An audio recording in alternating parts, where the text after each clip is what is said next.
Danos el espíritu apropiado para ver más allá y captar tu carga profunda. Ve por encima de nuestras debilidades. Ve por encima de lo corto que estamos.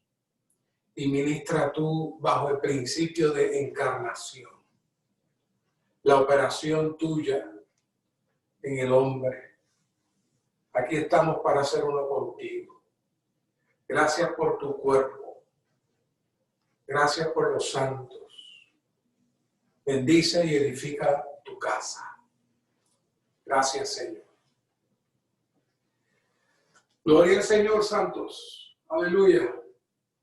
Otro mensaje más. Esta noche entramos al mensaje 3.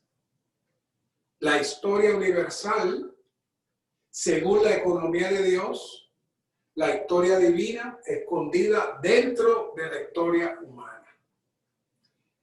Y esta noche vamos a tocar muchos puntos que cuando entren a su estudio personal no los van a ver ahí, pero son complementarios y se traen con el objetivo de que sus oídos espirituales sean abiertos y ustedes puedan de esa manera tener una percepción más fina, más completa sobre lo que estarán disfrutando.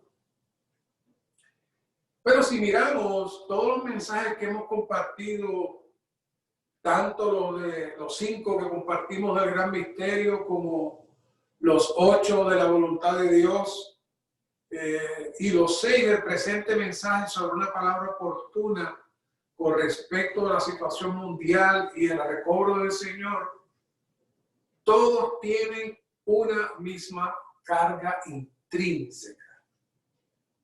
Definitivamente Dios tiene el deseo profundo de separarnos del mundo, separarnos del caos, de la degradación, que nos santificarnos mediante el dispensar de su vida divina y llevarnos a hacer su agrandamiento, su complemento, su expresión para derrotar a su enemigo.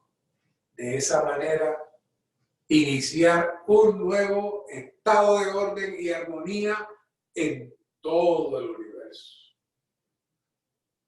Y cuando decimos estas palabras y comparamos con lo que está aconteciendo en estos días, esto es algo urgente.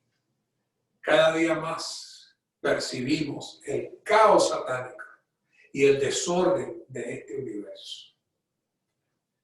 Así que una vez más empezamos en Génesis 1:26 y el punto clave de que el hombre, de que Dios desea que el hombre viva su historia, es un tema muy, muy interesante, aunque a la misma vez está amarrado, como le mencioné, a todos los puntos anteriores. Así que cuando Dios crea al hombre, Él tiene el deseo de que el hombre viviera su historia, es decir, la historia de Dios. El hombre la viviera en su vida diaria. Una pequeña definición de lo que es la historia humana se define como la ciencia que tiene como objetivo el estudio de sucesos del pasado. Pero sabemos, Dios no tiene pasado ni tiene futuro, puesto que es eterno. Así que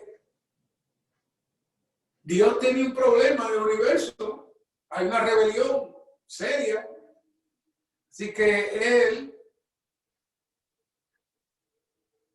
crea al hombre con el deseo y con la esperanza de que este hombre pueda ser el instrumento para tratar con este caos y este desorden.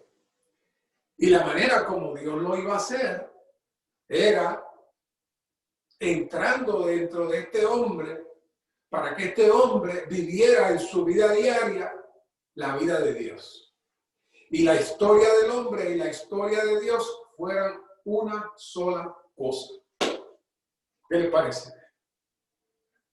Que la historia del hombre y la historia de Dios fueran una sola cosa. Pero tuvimos un fracaso. No fue sencillo conectar estas dos historias.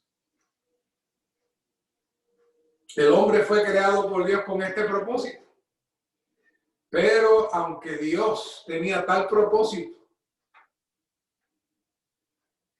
el propósito del hombre y el propósito de Dios, hasta este momento, a nivel de la historia, no hubo armonía. No hubo armonía. Dios tenía su camino y el hombre tiene su camino. Inclusive cuando el hombre trata de servir a Dios y de cooperar con Dios, no lo hace de acuerdo al camino de Dios, sino que lo hace siguiendo su propio camino y adaptando a Dios a su vida y a su historia. Así que en este momento vemos la línea de Dios por un lado y la línea del hombre por el otro. Si se acuerdan, en los mensajes que estuvimos hablando, cuando hablamos de la línea de Caín y su descendencia, recuerden que Caín fundó una ciudad y le puso el nombre de un hijo para honrar a su familia y no a Dios. Ahí se comenzó a separar más el asunto. También mencionamos a un hijo de Caín que se llamó Tubal Caín, que fue forjador de todo instrumento cortante de bronce y de hierro. Entonces, si observamos con cuidado, veremos que siguiendo la misma línea de Caín, tenemos aquí a Nimrod. A Nimrod. En una de las notas, el hermano Lee dice, Nimrod es un tipo del anticristo. Nimrod, al igual que Caín, fundó ciudades, fundó a Babel, fundó a Nínive, muchas más, pero fundó a Babel y a Nínive, que son las más predominantes, que vinieron a ser las capitales de Babilonia y Asiria. Y él se hizo famoso por ser un poderoso cazador. Y en esos días eso era un problema serio. Los animales mataban mucha gente, las fieras salvajes mataban mucha gente. Así que era fácil inferir que él utilizó la tecnología dejada por Tubal Caín de las armas. Así que desde Caín hasta Nimrod se sigue forjando la cultura humana, se sigue trabajando la cultura humana aparte de Dios. Esta insistencia del hombre de tomar su propio camino causó y sigue causando un gran fracaso entre Dios y el hombre. ¿Y qué pasó con el hombre? El hombre se ha vuelto corrupto, pecaminoso y abominable ante los ojos de Dios. Otro punto importante es que Dios tuvo un mover indirecto en la vieja creación. Ese mover indirecto preparó el mover de Dios, de su nueva creación con miras a su economía eterna. Es un proceso. Así que cuando vemos la Biblia, vemos a Génesis, Éxodo, Levítico, Número, Deuteronomio, con Moisés. Luego Dios se movió en los libros de Josué, Jueces, Samuel. Luego se movió con los reyes de Israel, los profetas. Nosotros vemos historia ahí, pero es Dios moviéndose. Dios moviéndose. Pero fue un mover indirecto. No fue un mover directo de Dios. Ese mover indirecto era moviéndose para poco a poco él llevar a cabo su economía para Cristo y la iglesia. Fue un mover indirecto. Todo lo que Dios hizo en el Antiguo Testamento era Dios con los hombres y entre los hombres, pero no estaba dentro del hombre. Un solo caso donde Dios esté trabajando dentro del hombre. Él no se movió dentro del hombre en el Antiguo Testamento, pero preparó toda la historia y preparó todos los acontecimientos moviéndose hacia ese objetivo.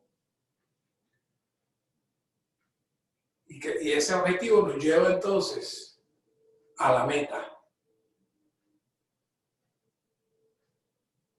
Así que después de la creación del hombre, aunque solo se ve la historia del hombre, en realidad en este universo hay dos historias. Está la historia humana y está la historia de Dios. Y en el estudio Vida de los Profetas Menores, dice que la historia del hombre es comparable a la cáscara de una nuez. Y adentro de la nuez está el centro, el núcleo, lo más importante. Pero por fuera, lo que vemos es la historia del hombre con todas sus situaciones y acontecimientos, pero adentro no vemos el mover de Dios empujando toda la historia para él lograr su plan y su propósito. Así que básicamente los lectores de la Biblia, como los historiadores en general, solamente pueden ver el cascarón, pero no pueden ver la parte interna donde Dios está empujando todos los acontecimientos. Como vimos en los mensajes pasados, vimos a las profecías, las visiones en Daniel 2, donde Nabucodonosor tiene ese sueño de la estatua, y vimos cómo esas secciones corresponden a la historia con el imperio babilónico, el imperio griego, el imperio medio persa, el imperio griego y el imperio romano. Esos 4 gobiernos gobiernan la historia humana, entendiéndose que están conectados desde Nimrod y aún podemos conectarlos desde Caín. La influencia del enemigo moviéndose en la historia humana y Dios empujando las cosas para él también conseguir su propósito. Así que necesitamos, como dice Daniel, tener la perspicacia intrínseca para ver el núcleo escondido dentro del cascarón. Esto es para conocer la historia divina, necesitamos cierta disciplina de parte de Dios para ir viendo y descubriendo todos esos misterios. Por eso cuando entramos en estudiar el libro de Mateo, encontramos la genealogía de Mateo y ahí claramente se puede ver la preparación durante todas esas generaciones, que son 42 generaciones. Todas esas generaciones tenían un solo objetivo: preparar la venida del Señor. Así que el Antiguo Testamento, con toda su historia, con todos sus elementos, tenía como objetivo la preparación del mover de Dios en el hombre en el Nuevo Testamento. O sea, si Dios no hubiese creado los cielos y la tierra y todas las cosas, el hombre no podía existir. Así que los cielos fueron creados para la tierra lo fue para la existencia del hombre, y la existencia del hombre en el Antiguo Testamento tenía como fin las generaciones que aparecen ahí en Mateo, que finalmente van a traer a Cristo. Ese es el cascarón, pero adentro vemos la esencia de lo que corrió en toda la Biblia con el único objetivo de completar y satisfacer las profecías dadas a Abraham de su descendencia.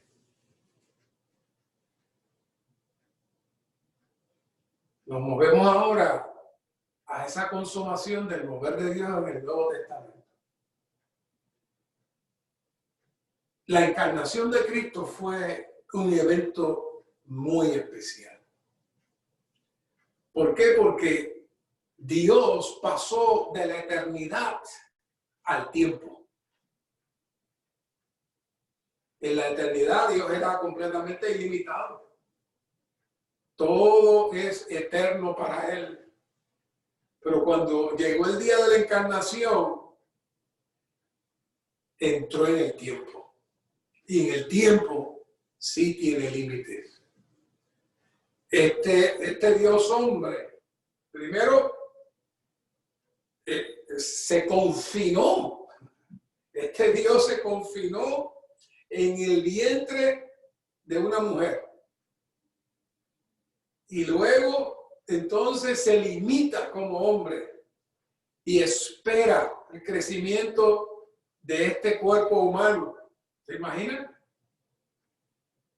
Así que en la eternidad él era divino, pero ahora la divinidad entró por primera vez directamente dentro de un hombre. Y en ese momento el reloj comenzó a moverse en términos de la historia de Dios dentro de la historia del hombre. Si quieren estudiar un poco más sobre esto, pueden ir a los profetas menores, los mensajes de los profetas menores, capítulos 15 y 16. Hay una explicación muy hermosa sobre eso. Y nos gustaría esta noche trabajar un poco sobre el llamado de Nicodemo. Conocemos muy bien la historia de Nicodemo, todos cristianos la conocen, todos los cristianos la conocen. Pero hemos querido tocar esta noche desde esta perspectiva de el hombre, Dios entrando a participar en la historia del hombre a través de estos versículos de Nicodemo. Juan 3:1, ahora bien, había un hombre de los fariseos que se llamaba Nicodemo. Y aquí cada cosa tiene su pertenencia. Dice, un principal de entre los judíos. Y ese término principal de momento me dio la sensación de mi país, en donde los estudiantes le llaman al director o el que dirige la escuela, le llaman el principal. El principal. Y cuando usted le dice a alguien, voy a llamar al principal, o ahí viene el principal, todo el mundo está el principal. Porque es una figura de autoridad y de respeto. Así que se hace notar que Nicodemo era una figura de autoridad y de respeto entre los judíos. El 2 dice, vino a Jesús de noche y le dijo, Rabí, sabemos que has venido de Dios como maestro, porque nadie puede hacer estas cosas, estas señales que tú haces, si no está Dios con él. Pero, aunque lo trató con mucho respeto, el que viniera de noche implica que no deseaba ser visto ni expuesto. No quería poner en riesgo su posición de autoridad. Así que en cierta medida mostraba cierta impureza en sus motivaciones. Luego, como un asunto de estatus, le llama a Jesús Rabí, que significa maestro. Un gran título entre los judíos. Él mismo era maestro. Así que él, en otras palabras, yo soy maestro, tú eres maestro, vamos a hablar. Así que él puso todos los elementos necesarios. Él dirigió la conversación muy sabiamente y puso los elementos para que el Señor le contestara. O sea, Cristo fácilmente le pudo haber contestado, ciertamente yo soy hijo de Dios, pudo haberle hablado todo eso. Cristo no le contestó ni le dijo nada de eso.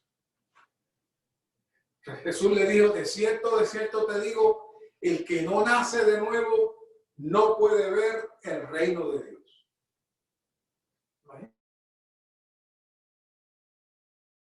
Tomó completamente al maestro. Cristo le trajo el centro del deseo de Dios. De una manera directa, sin explicaciones, sin te voy a decir esto ahora porque no.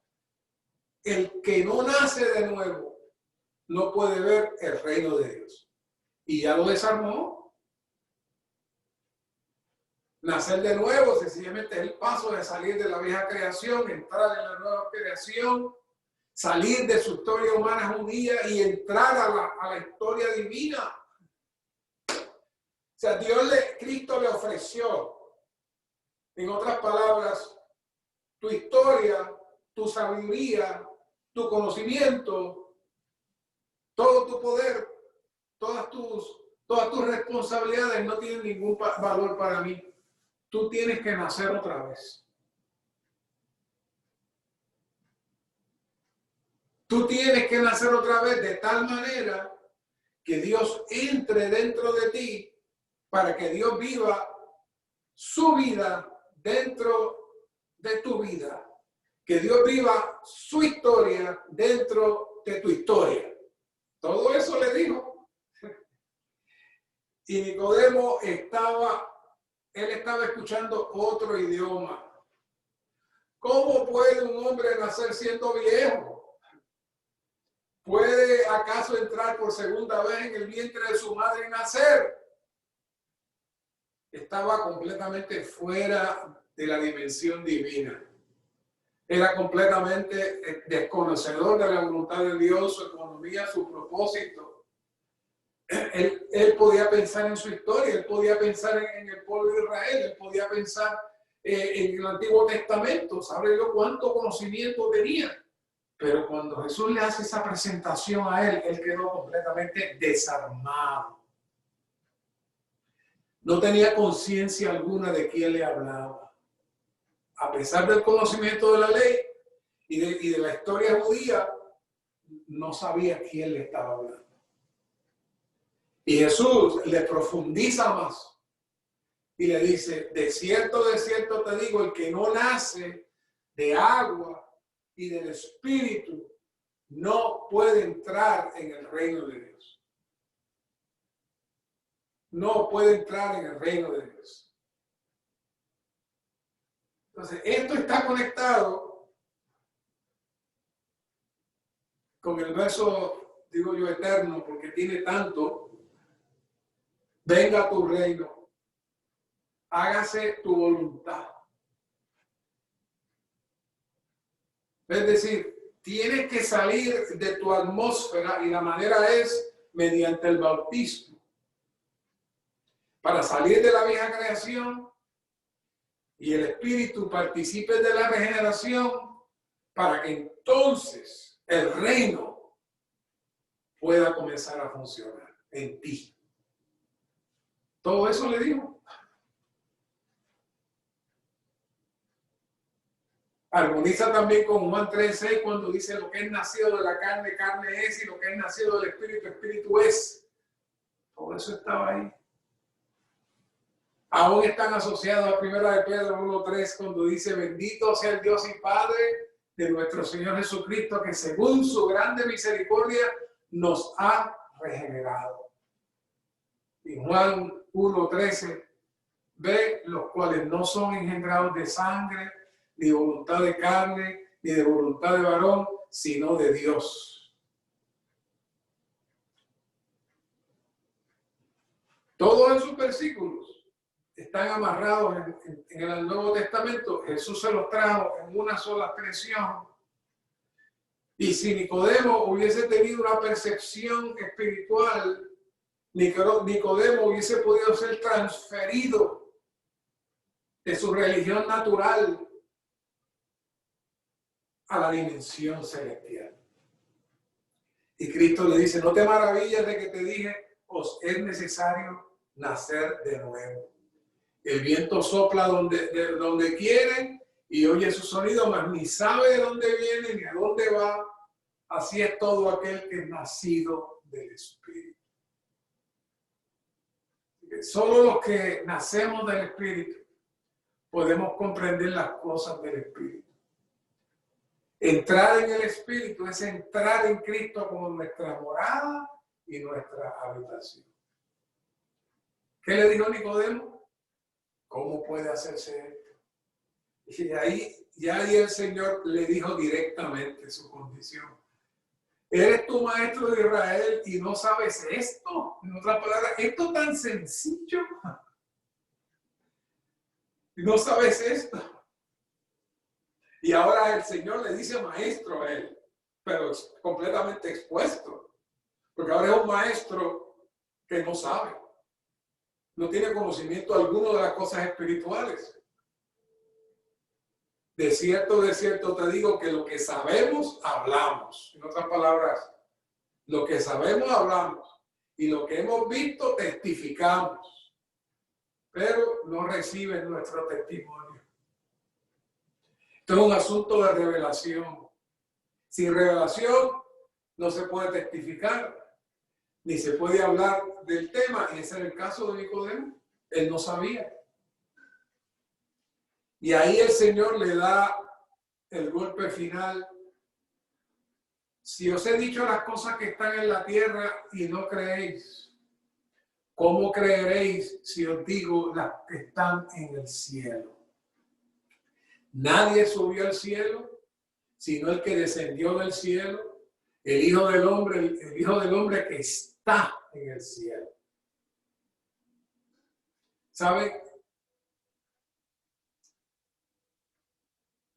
Después de estas dos últimas expresiones elevadas que el Señor le dijo a Nicodemo, Nicodemo se desapareció. No se sabe más de él. Él quedaría tan impactado y tan en shock. ¿Qué pasó aquí? No entendí nada. Me habló otro idioma. Que Nicodemo se fue. Así que después que vemos a Nicodemo con sus buenas intenciones y sus buenas intenciones de conocer a Cristo, ¿no? Y de buscar de Dios en cierta medida, ciertamente hace falta algo más. Gracias al Señor, nosotros nacimos en nuestra historia humana, pero el Señor nos permitió nacer de nuevo. Hemos sido regenerados por la vida divina. Pero la pregunta, el centro de este mensaje, de estas palabras es, ¿vivimos en la historia divina o vivimos meramente en la historia humana? Si nuestro vivir es en el mundo, vivimos en la historia humana. Pero si vivimos en la iglesia, vivimos en la historia divina. En la vida de iglesia, la vida de Dios es nuestra historia. La historia de Dios y mi historia es una sola historia y esa es la vida de iglesia, que es el cuerpo de Cristo. ¿Qué pasó? ¿Qué sucedió con esa regeneración? ¿Qué sucedió cuando se mezcló la historia del hombre y la historia de Dios? Tenemos la nueva creación. Un nuevo hombre con un nuevo corazón, un nuevo espíritu, una nueva vida, una nueva naturaleza, una nueva historia, una nueva consumación de todas las cosas. Así que tenemos que alabar al Señor por ser partícipes de la historia divina, donde experimentamos y disfrutamos estas cosas divinas y misteriosas que Nicodemo no podía ver. Y hay miles, no solamente judíos, cristianos, que tampoco pueden ver. Hay una pequeña preposición que lo mencionamos en algunos mensajes, pero vamos a trabajar un poquito más porque es crucial. La carga es ver la seriedad de entrar en la historia, que Dios entre y nosotros entremos en la historia de Dios. Que Dios entre en nuestra historia y nosotros entrar en la historia de Dios. Así que hay una preposición en griego que es en. En español tenemos solamente una sola preposición, en. Si se borra esa preposición del Nuevo Testamento, si quitamos la palabra en del Nuevo Testamento, no hay manera de explicar ninguna de los misterios de las revelaciones con relación a la regeneración, el bautismo, la mezcla de Dios con el hombre, ser un solo espíritu con el Señor. No se puede explicar nada si eliminamos esa preposición en.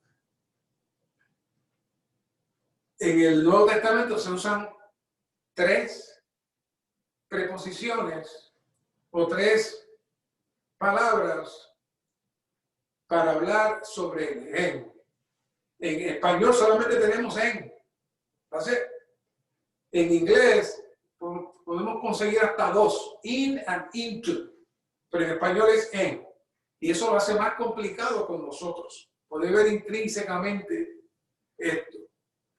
Y como una nota al calce, Dios quiso que el idioma griego fuera el que manejara el Nuevo Testamento. ¿Por qué? Porque es un idioma mucho más completo que cualquier otro idioma por la diversidad de palabras que puede explicar cosas que otros idiomas no pueden explicar. Así que cuando el Imperio Romano tomó control del Imperio griego, el Imperio Romano absorbió completamente todo el Imperio griego, pero no quitó el idioma griego. Y en los tiempos de Jesús, el idioma oficial era el griego.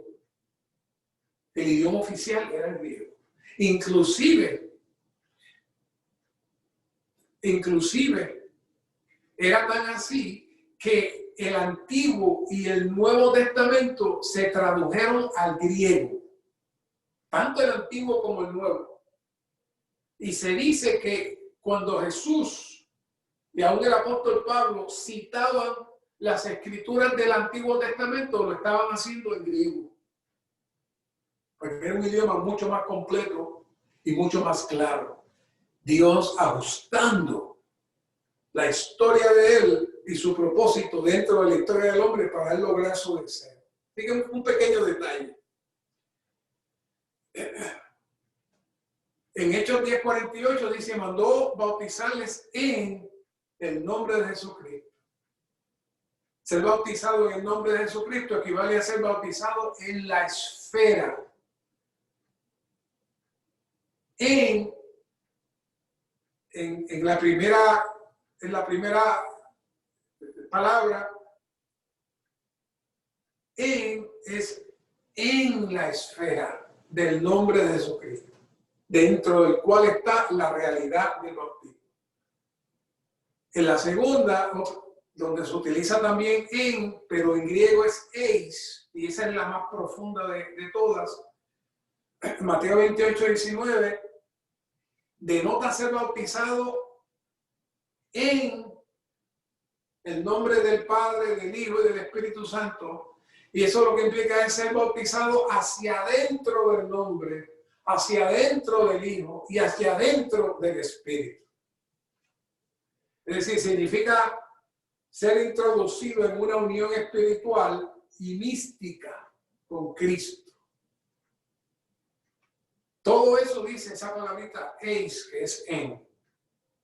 No es solamente en el nombre, no es dentro, en una unión espiritual intrínseca, mística con el Dios Trino. Y la otra, que en español también es en, pero se traduce sobre o en. Ser bautizado sobre el nombre de Jesucristo equivale a ser bautizado sobre la base de lo que representa el nombre de Jesucristo. Pero de esas 3 la más profunda y la que nos da la clave para entender este asunto de entrar en Dios y en la historia de Dios y que Dios entre en nuestra historia es eis.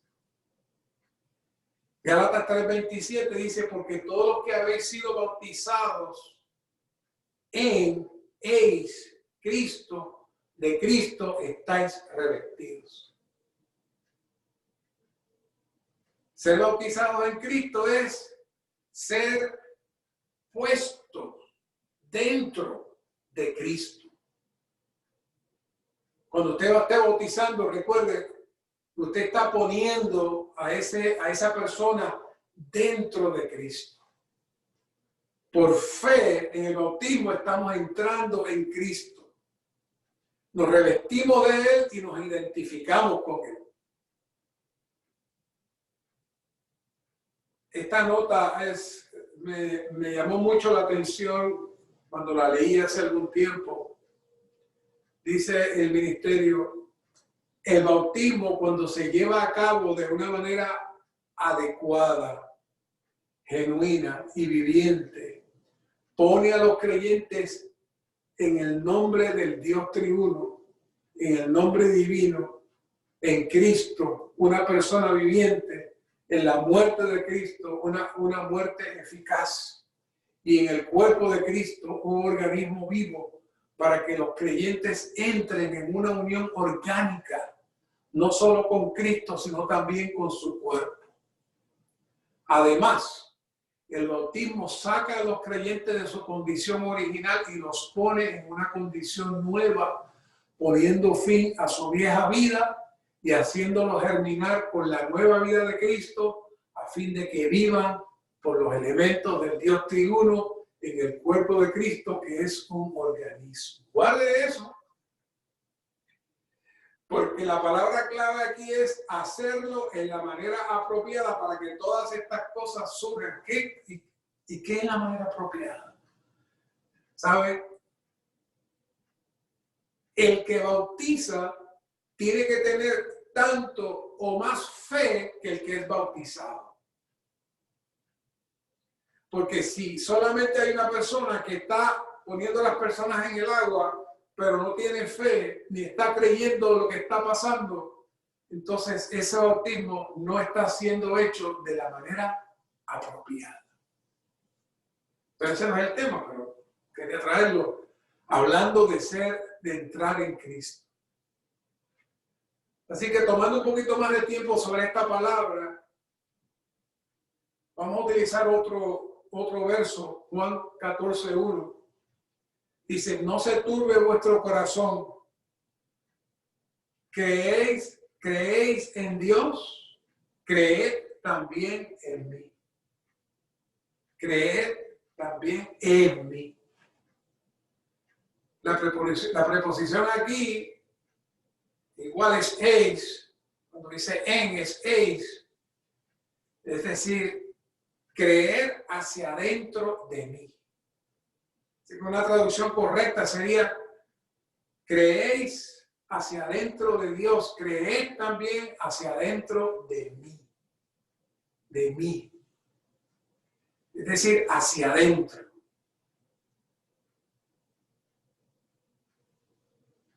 En Romanos 6:3 significa entrar en. Por ejemplo, si tenemos una caja y metemos la mano en la caja, en la abertura de dicha caja, nuestra mano entra adentro de la caja. Ese es el principio de creer en. Es creer hacia adentro. No es un creer en la mente, sino que es entrar dentro de Dios mismo. Toda la escritura se mueve hacia ese punto de entrar. Es dentro de Dios. ¿Creéis hasta entrar en Dios? Juan 14 sería creer también hasta entrar en mí. Eso sería una traducción directa de Juan 14. Nosotros somos los que creemos en el Señor Jesús. pero necesitamos creer hasta entrar en Dios y entrar en el Señor. Así de serio es. Entrar en Dios, creer en y entrar en Dios es entrar en la atmósfera celestial en nuestro espíritu. La atmósfera celestial en nuestro espíritu. Y hemos hablado mucho sobre este asunto de entrar en la atmósfera celestial. Salmo 73 tiene unos aspectos muy, muy hermosos que habla de este asunto de la atmósfera y cómo entrar. ¿Sabe? El salmista tenía un problema. Él veía que todos los impíos prosperaban, las personas sin escrúpulos le iba todo bien. Y dice, confiesa y dice, porque tuve envidia de los arrogantes cuando vi la prosperidad de los malvados. Y en el 17 dice, hasta que entré en el santuario de Dios, entonces percibí el fin de ellos. Ya puede leer todo el capítulo con calma, estoy sacando los extractos. Él estaba confundido, pero entró al santuario. Ese entrar en el santuario implicó entrar en una dimensión más profunda y más seria. Dice en el 21, cuando mi corazón se agriaba y en mi interior sentía punzadas, dice una palabra muy graciosa, yo era bruto y no sabía nada. Era como una bestia delante de ti. Pero dice, no obstante, estoy contigo continuamente. Me has tomado de la mano derecha. Me guiarás con tu consejo y después me recibirás en gloria. Y aquí dice unas palabras maravillosas. ¿A quién tengo en los cielos sino a ti? Y fuera de ti nada deseo en la tierra. Todos los que buscan al Señor con un corazón puro solo tienen anhelo por Cristo, por Dios, por Dios, como su única posesión en los cielos y como su único deseo en la tierra. Así que el salmista no le interesaba nada más que no fuera Dios mismo. Así que cuando hablamos de los lugares celestiales, no debemos entender que no estamos hablando de un lugar, sino una persona.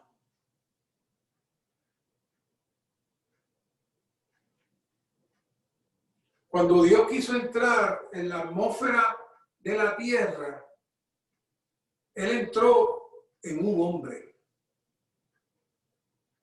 Dios no entró en la atmósfera de la tierra solo. Él entró en un hombre.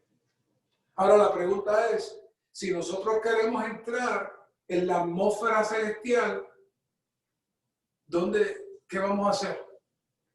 Necesitamos estar adentro. Necesitamos vestirnos de Dios. Cuando dice la Biblia que tenemos que vestirnos del nuevo hombre, eso es entrar en Dios y vestirnos de Dios. Así que esta preposición es, está diciendo que el centro de la meta de Dios es centrarnos en Él y que Él entre en nosotros. De esa manera, Dios entra a participar de la historia nuestra en la tierra, pero nosotros a nivel espiritual comenzamos a participar de la historia de Dios en los lugares celestiales. Todo eso está escondido ahí. Así que entrar en el santuario es nuestra comunión con el cuerpo de Cristo, con la iglesia, donde hay dos o más. Ahí entran en la atmósfera, los velos se quitan. Por eso este es otro punto hermoso de ver la reunión que ya compartimos, la reunión de la iglesia en el mensaje 8. Entramos a la atmósfera de la iglesia donde hay dos o más que han entrado en Dios y entonces los velos se quitan y somos liberados. Por eso las reuniones son muy importantes. No considere que porque no está yendo al local de reunión, la reunión no es importante. La reunión es en el Espíritu. Y donde están los santos, aunque sea a través de estos mecanismos, el Espíritu está ahí y podemos entrar y recibir la revelación y el fluir de la vida. No menosprecie eso. Si usted se ausenta, usted quedará en tinieblas y se va a convertir como el salmista. Se va a quedar bruto, dice él. Estaba bruto, estaba como una bestia. Pero cuando entré al santuario, ahí vi. Esa es la experiencia de nosotros. Necesitamos participar de este disfrute y de esta experiencia de entrar en Dios y Dios entrar en nosotros. Así que nuestras decisiones tienen que hacerse dentro de Dios y Dios en nosotros. Todo lo que tenemos, todo lo que hacemos tiene que ser uno con la historia de Dios. Nuestra vida de iglesia tiene y debe corresponder con el sentir y el deseo de Dios. Si separamos la vida de iglesia y nuestras decisiones, seremos como Nicodemo. Muy religioso, buen conocedor de la Biblia, pero dos historias. Nicodemo tenía su historia, Cristo tenía su historia. Cristo le dijo, nace de nuevo, vas a entrar en mi historia. Y él no entendió. Él siguió con su historia. Esperamos que esta pandemia, esto que está pasando, Dios tenga la oportunidad para que Cristo sea magnificado, expresado en nuestra casa, en nuestro trabajo. Una vida de comunión saludable con todos los santos, viviendo la historia de Dios en nuestra historia. Así que todos tenemos que luchar por entrar a esta dimensión de Dios, tanto en la vida de oración, como en la relación con el cuerpo, para mantener entonces el fluir de vida que nos va a mantener en la atmósfera que necesitamos de victoria. No hacerlo, poner peros de que eso a mí no me gusta, que hasta que no vuelvan otra vez a las reuniones en el local yo no voy, habla de un corazón dividido y corremos el peligro de ser engañados por el enemigo y perder la visión completamente. Por eso necesitamos estar fuera del mundo. Juan 17:14 dice, yo les he dado tu palabra y el mundo los aborreció porque no son del mundo, como yo tampoco soy del mundo. Romanos 12 y Pedro 1:14 utilizan una palabra que salta, que necesitamos considerar. No os amoldéis a este siglo, sino transformaos por medio de la renovación de vuestra mente, para que comprobéis cuál sea la voluntad de Dios, lo bueno, lo agradable y lo perfecto. Y de eso hemos estado hablando. Primera de Pedro 1:4, como hijos obedientes, no os amoldéis a las concupiscencias que antes teníais, estando en vuestra ignorancia. Y por último, Efesios 4:30, no contristéis el Espíritu Santo de Dios, el cual fuiste sellado para el día de la redención. Así que cuando no estamos en la historia de Dios, nuestras metas, nuestros deseos y nuestros logros solo satisfacen nuestro hombre natural. Eso es lo que el apóstol, lo que dice Pablo en Romanos, amoldarse a este siglo. Pueden ser cosas que aparenten ser buenas, sanas, sin pecado, pero sustituyen el disfrute de Cristo. Y detrás de eso, estamos entonces siendo copartícipes con el espíritu de iniquidad que gobierna el mundo. Por eso cuando nos alejamos de la comunión del cuerpo y de la vida de reunión, las concupiscencias de nuestra carne salen, nos dominan, nos apagan. Y eso hace que el espíritu se contriste. Así que todo está conectado. Necesitamos mantenernos en la atmósfera de la iglesia, en la atmósfera de la mezcla del Dios triuno que está en nuestro espíritu, conectado a los lugares celestiales todo el tiempo.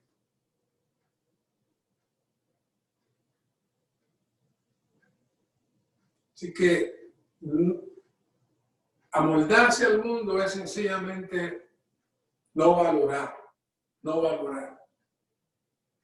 la operación, la transformación, todo lo que el Señor ha hecho por nosotros.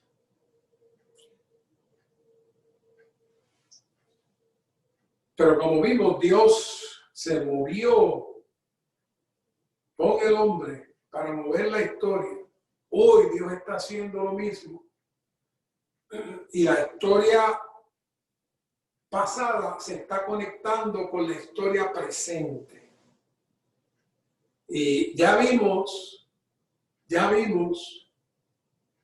la revelación y los símbolos de Daniel 2, Daniel 7, de Juan sobre las bestias, pero Joel tiene otra revelación. Y lo interesante de esta revelación de Joel es que se mueve igual que las otras, con el mismo propósito, pero un poco más definida. Joel 1:4 dice: lo que dejó la langosta que corta, lo comió la langosta que pulula, lo que dejó la langosta que pulula, lo comió la langosta que lame, y lo que dejó la langosta que lame, lo comió la langosta que consume. Me gusta aclarar que la traducción de la palabra loctus en español es langostas, pero realmente es un saltamonte. Es un saltamonte. No es nada que ver con las langostas del mar. La traducción es langostas, no sé por qué aparece esa palabra ahí en las traducciones, pero es sinónimo de un saltamonte. Así que estas 4 langostas o saltamontes son una langosta en diferentes etapas de crecimiento que se mueven a través de la historia.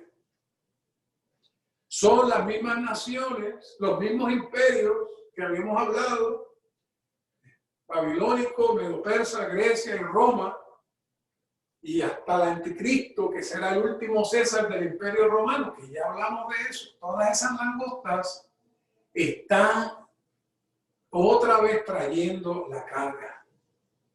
Esos imperios tenían el objetivo de trabajar y exterminar y castigar al pueblo de Israel por su desobediencia. Así que estos 4 imperios son, como dijimos, la imagen descrita en Daniel 2, las bestias de Daniel 7, los cuernos de Zacarías 1. Así que todo está mezclado. Todo está mezclado. Lo que necesitamos reafirmar que todas estas visiones van a ser aniquiladas, todos estos reinos van a ser aniquilados por Cristo, quien traerá la restauración de este universo. Y finalmente un remanente de Israel será salvo. Pero este proceso de la disciplina de Dios con el pueblo de Israel, donde Dios entra a su historia para trabajar, para disciplinar a su pueblo, a la misma vez marca toda la historia mundial. La Biblia habla de que Dios le avisó al pueblo de Israel 200 años antes de Nabucodonosor, el rey de Babilonia. Envió a los profetas para advertir al pueblo de Israel, pero Israel no hizo caso. Así que Dios envió estas langostas, esta es la visión de hoy, envió estas langostas una y otra vez para cortar, para pulular, estar ahí trabajando, lamer, consumir. ¿Sabe por cuánto tiempo? 27 siglos. Recientemente vi un documental de estos saltamontes en África. Millones bajan como un ejército y devoran todo lo que tienen a su paso. Están por ahí, curiosamente. Yo pensé que eso era solamente en el Antiguo Testamento, pero están en la tierra. Dios tiene eso por ahí. Pero gracias a todo ese proceso, llega el Imperio Romano. Dios permite a José y María. Dios nace del hombre y se mezcla con el hombre, mezcla la historia del hombre con su historia. Sale un Dios hombre. Así que todos esos procesos de todas esas langostas, de todos esos imperios, caen en el Imperio Romano para Dios utilizarlo y mover su historia.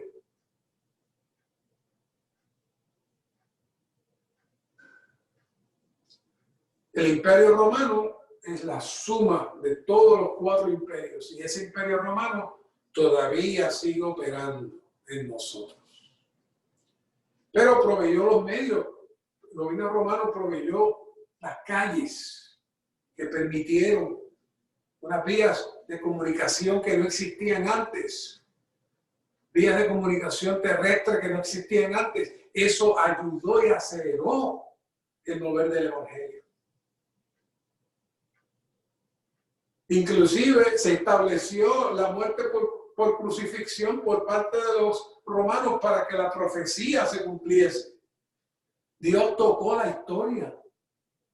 La gente ve el cascarón, Dios está moviendo la historia para completar su propósito y tratar con su pueblo. Así que todo eso proveyó la predicación del evangelio, proveyó que el evangelio corriera aún bajo un gobierno lleno de muerte. Dios lo utilizó para su propósito. En el mensaje 6, yo sé que quizás ya se lo olvidó, pero recientemente lo escuché y les leí una nota que es necesario que la leamos, porque está incluida en esta semana. Dice, debido a que somos un fracaso y que nos encontramos en una situación deplorable, terrible y miserable, necesitamos recibir la disciplina de Dios. Por esta razón, nuestra vida humana como cristianos es una vida de ser disciplinados. ¿Cómo? Mediante los sufrimientos causados también por las langostas. Claro, en esta ocasión no se está refiriendo a las langostas romanas, sino a las langostas del diario vivir nuestro. Nuestro esposo, nuestra esposa, nuestros niños, nuestro trabajo, el afán de una mejor educación, de una mejor casa, querer tener más dinero, ganar más dinero. Finalmente todo eso se convierte en las langostas que nos cortan, que nos lamen, que nos consumen. Eso produce sufrimiento en estos días y experimentamos la disciplina de Dios. ¿Para qué? Para que nos tornemos, para que entremos dentro de Dios, para que Dios pueda moverse dentro de nosotros y nosotros dentro de Dios. Y Dios cumplir lo que desea, que es la restauración del universo y que Cristo sea manifestado.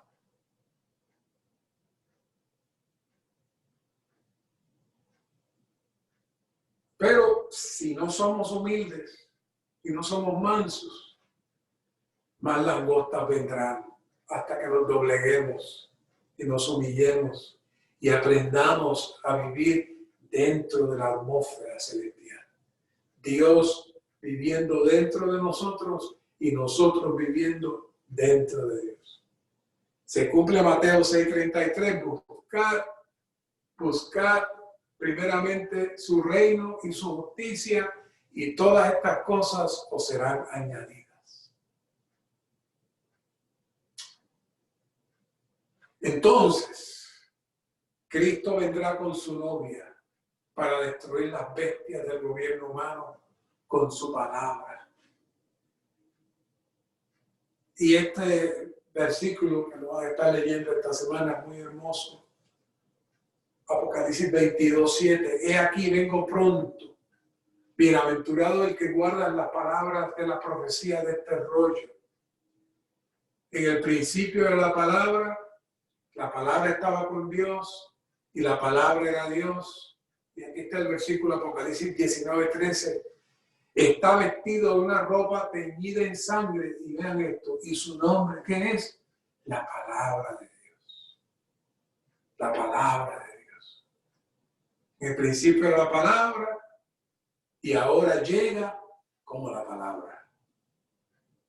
No como Cristo, Él viene como la palabra de Dios. La palabra fue lo que creó todas las cosas y ahora llega con esta palabra. Apocalipsis 19:15 dice, de su boca sale una espada aguda para herir con ella a las naciones. Pero también dice el 12:11, y ellos le han vencido por causa de la sangre del Cordero y de la palabra del testimonio de ellos, y no amaron la vida de su alma hasta la muerte. Es decir, estos vencedores se hicieron uno con la palabra, y la palabra se hizo uno con ellos, al punto que su palabra vino a ser el testimonio de ellos. Ellos no se amoldaron al mundo y ellos vivieron la historia de Dios en su historia. Por eso necesitamos vivir Colosenses 3:16, que la palabra more ricamente en nosotros en toda sabiduría. Eso nos va a cualificar para ser la novia y ser uno con el que viene como la palabra. ¿Por qué? Ese es el que sustenta y sostiene todas las cosas con la palabra de su poder. Hebreos 1:3b. Necesitamos estar pegados a esa palabra. Esta nota bien, muy hermosa. La expresión en griego denota la palabra hablada. El Hijo sustenta y sostiene todas las cosas, no con su obra, sino con su palabra hablada, la palabra de su poder. En la creación, todas las cosas llegaron a existir por medio de Él, el cual es la palabra misma. El universo fue constituido por la palabra de Dios. Él habló y fue hecho. Él mandó y subsistió. En la salvación somos salvos por medio de su palabra. Por su palabra se ejerce su autoridad. Por medio de su palabra que somos sanos y Él se hace real en nosotros. Aquí se nos dice que Dios habla en el Hijo y que el Hijo sustenta y sostiene todas las cosas con su palabra. Todo depende de su hablar. Cuando el Señor habla, todo se pone en orden. Es decir, concluimos mezclándonos con la historia de Dios y Dios mezclándonos con la historia del hombre, presentando que cuando Él venga, Él viene con el nombre, la palabra de Dios. Por lo cual, este tiempo de pandemia, este tiempo de sufrimientos, este tiempo de batalla, tiene una sola salida. Estar sumergidos en la realidad de Cristo, el cual es su palabra. Eso nos traerá sanidad, eso nos traerá frescura y nos dará la autoridad para vencer en medio de toda esta situación. Pero recuerden, no podemos amoldarnos a este siglo. Este siglo está condenado a desaparecer y a morir. Nosotros somos parte de la nueva creación. Nosotros somos parte del nuevo universo que Dios está formando. Así que ya no podemos desear participar y defender este universo que al final será destruido, como son el final de todas las visiones que hemos estado hablando. Damos gracias al Señor, que el Señor nos mantiene en su iglesia, en su cuerpo, en su presencia. Valoremos este tiempo. Valoremos este tiempo hermoso. Tornémonos diariamente dando gracias a Dios por lo que tenemos y procuremos cada día permanecer en Dios para que Dios pueda vivir su historia en nuestra historia. Gracias, Señor, te damos gracias. Te alabamos, te bendecimos por tu palabra. Damos gracias porque tú has sido fiel con nosotros. Damos gracias porque tú has sido fiel con tu iglesia, con tu pueblo. Sálvanos de la degradación, sálvanos de la contaminación y manténnos en tu disfrute, entrando, vistiéndonos de ti para entrar en tu esfera y en tu universo. Tal y como tú entraste en nosotros para estar en nuestra esfera, para llevarnos a tu esfera. Te amamos, Señor.